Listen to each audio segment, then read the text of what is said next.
11 o'clock, November 27, 2020,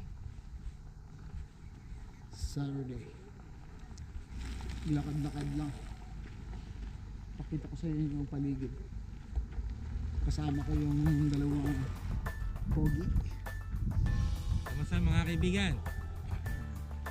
Yan si Bai. O Jess, bumati ka naman dyan. Kasi hindi ko i-edit ito eh. Wala ang kaplano-plano na maglakad pero wala kami magawa dahil nagpunta kami sa mga stores. Grabe ang pila. Lahat may pila, ang haba-haba pa kaya maubos lang ang oras mo kapipila, walang mangyayari.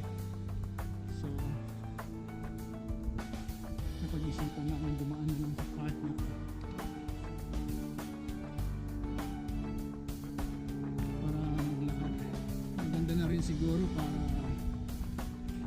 matanggal yung mga tabang kinain namin kagabi kasi Thanksgiving eh. Makikita niyo yung paligid kahit saan yata dito pwedeng maglakad para magpapawis, or kung may bicycle ka pwede ka rin mag-bicycle. Yun, family undecided na yung dalawang kasama ko.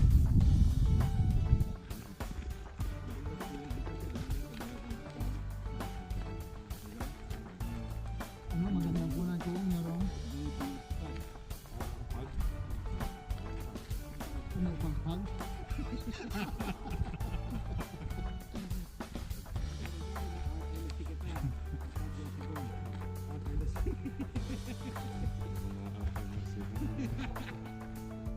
May araw pero malamig.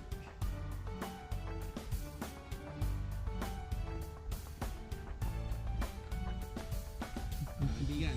Mga kaibigan, so, I think i-drop ko yung mga kaibigan na wala na lang ako. You know what? Yung mga subscribers ni Ron, ano kaya magandang catchphrase or opening? Mga kaibigan, mga kakatawayo.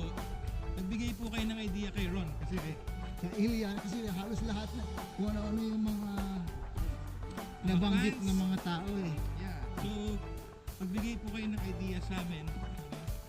Narinig niyo yan ha? Watch, like, and subscribe. Subscribe. Okay. Share pala dapat eh. Share, diba? share. RLSC. Na, hindi ko na ipapaliwanag kung anong ibig sabihin ng RLS na yun. Amin na lang yun. Oh. Yeah, maganda. Maganda maglakad dito kasi kahit may araw, may shade tayo. Yan yung kapaligiran na wala dito masyado. So yun eh. You knew it, bro. Yung ayaw mo, yun ang natuloy. You knew it. Eh paano naman kasi, sabi ko nga kanina, sa mall kami Ano ba nagpunta. sabi ko sa kanya? Sabi ko, daling ko kayo yung pang-hike ng sapatos. Di ba? Oo. Eh ako nga eh, nagdala ako ng pang-hike ko, iniwan ko na dahil sabi ko ayaw mag-hike mo. ka para kang pupunta sa party.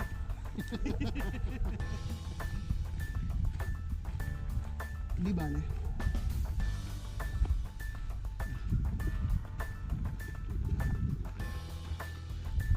Ang laki ng mga kahoy.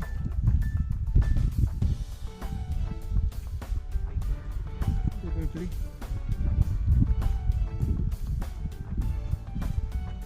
Ito yung ginagamit nilang ano eh, ginagawang log homes.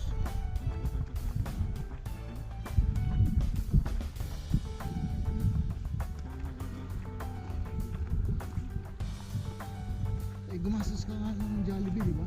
Yung kinain natin yung Thanksgiving natin. Yan yung Jollibee. Yan po yung nagbayad sa Jollibee na pinagyabang ko. Sa totoo lang po, tira puro ni Jess yun, hindi niya tira yun.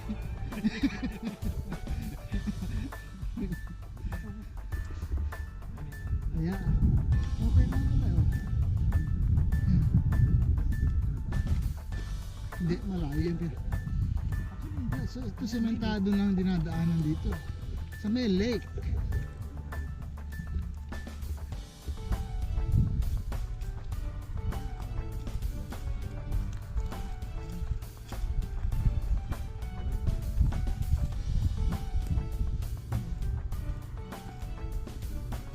Ito, sabi ni Barry, Manila Bay ha, part ng Manila Bay.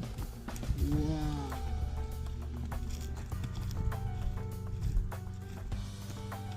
It's a lake.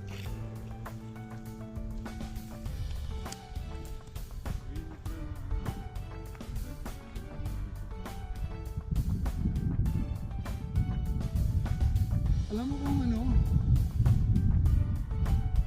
pwedeng dalhin yung bike ko dito eh. Bumili ko yung bike tayo. Tagal pa tayo alis bro, pwede mo pang mapakinabangan yung dito. Ako? Saan? Ayun. Tingnan, inaagnas na eh. Wala na, balahibo na lang natira oh.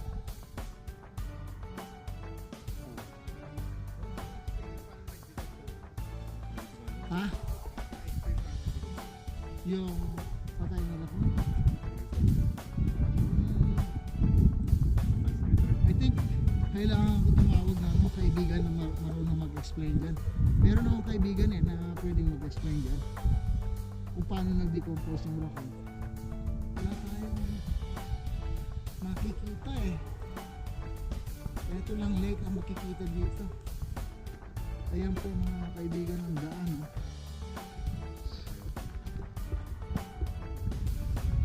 Pwede sa itsura lang. Pero bakit walang nagkakaya? Ano yung mga tao dun sa gilid ng tubig? Tapos ito yung daan ng yeah, diretso tayo dyan kasi parang babaybayin mo lang itong lake eh.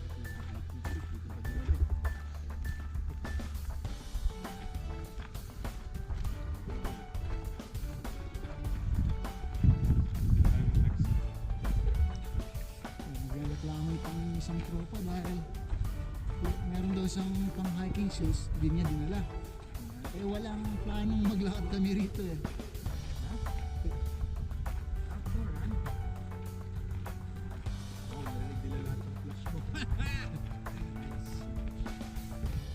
Uwi na lang kami.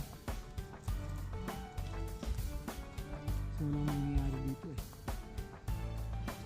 Pagod hanggang dito na lang. Ang paglalakad namin dito sa Pinolay Regional Park.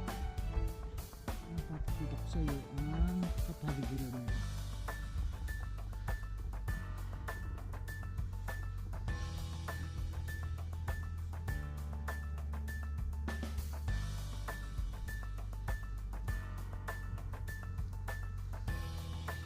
Okay, hanggang dyan na lang.